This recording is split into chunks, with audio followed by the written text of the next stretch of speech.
Mr. Pickleman and His Person, being just one tale of the many adventures of Mr. Pickleman, the no longer a couch potato, pickle pillow of Mr. Ruffo's class, by Cara Ruffo. Portly Pickle waited patiently to be purchased. Portly had a purpose. He was a proud pillow, a couch potato, and he knew he was destined to find his way to a nice home where he could veg out every night and enjoy shows such as Full House.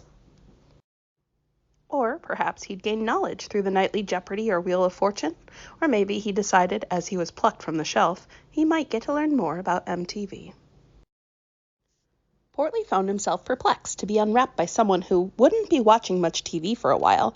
He didn't know much about kids, though he could get used to Barney and Sesame Street. But babies weren't big into TV, and they seemed rather unlikely to understand how to work a remote.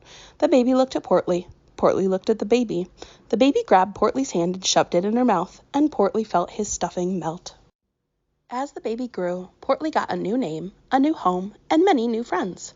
"Mr. Pickleman," the little girl cried, "hold this, please?" And Mr. Pickleman did. He held her stethoscope, Barbies, and littlest pet shops. He got to watch Barney and Sesame Street, as expected, but he also bopped along to Schoolhouse Rock and enjoyed movie nights with the Lion King and the Little Mermaid. Life was swell. Until it wasn't. His girl became afraid of him. "He's going to eat my hand," she cried, and she tucked him under her bed, away from her fingers. Mr. Pickleman was sad. He had no desire to eat fingers. He liked his life just as it was, keeping all her treasures safe in his pocket mouth. Luckily, he was saved from his under-bed predicament by his child's dad. "I'll bring Mr. Pickleman to work." Mr. Pickleman was sad as he was loaded into the man's briefcase. He had discovered just how much he loved being the proud pickle of a little kid. He wasn't sure he would like being at work with lots of boring adults. And would there even be any TVs? The briefcase stilled, and slowly it opened up. Two big hands removed Mr. Pickleman from the dark. "1 R," said his child's dad. "This is Mr. Pickleman." Mr. Pickleman stared at the kids of 1 R. The kids stared at Mr. Pickleman. "If you are good, Mr. Pickleman will come sit by your desk," Mr. Ruffo said. "Who wants Mr. Pickleman to come by their desk?" Every hand went up.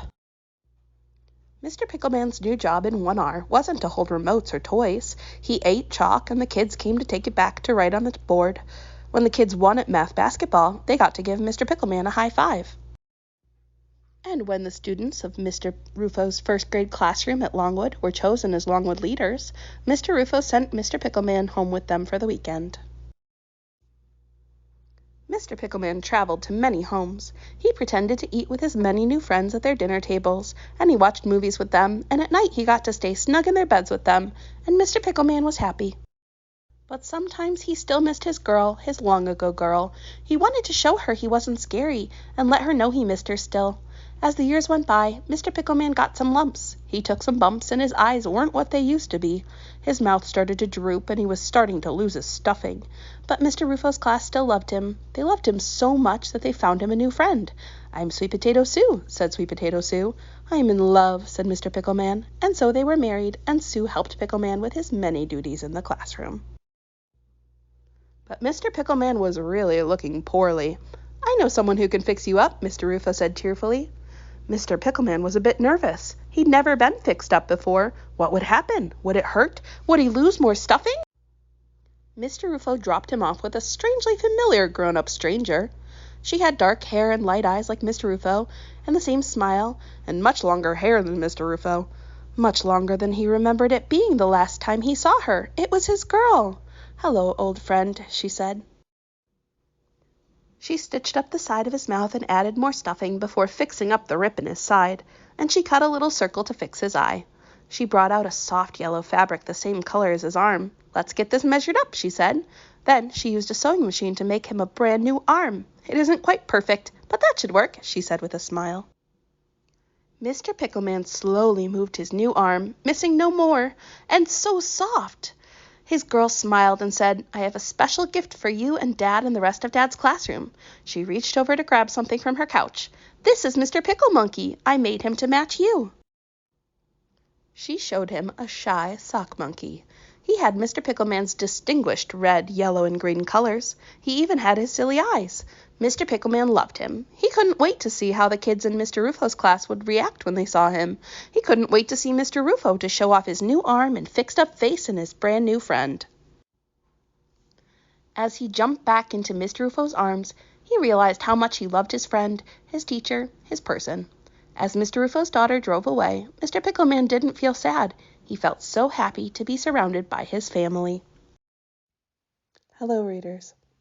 I've wanted to tell this story for a while. This is the mostly true story of a pickle pillow who went from a child's toy to class mascot to a legend in multiple schools.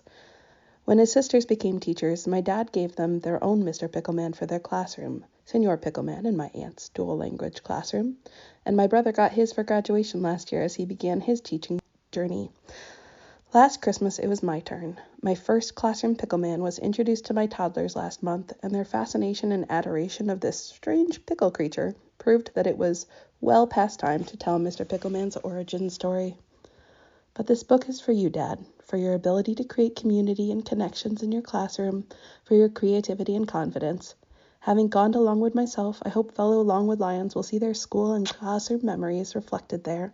Longwood knows what a cool and excellent teacher they have in you, Dad, whether you are teaching 1st, 2nd, 5th, or kindergarten. I love you, and happy birthday.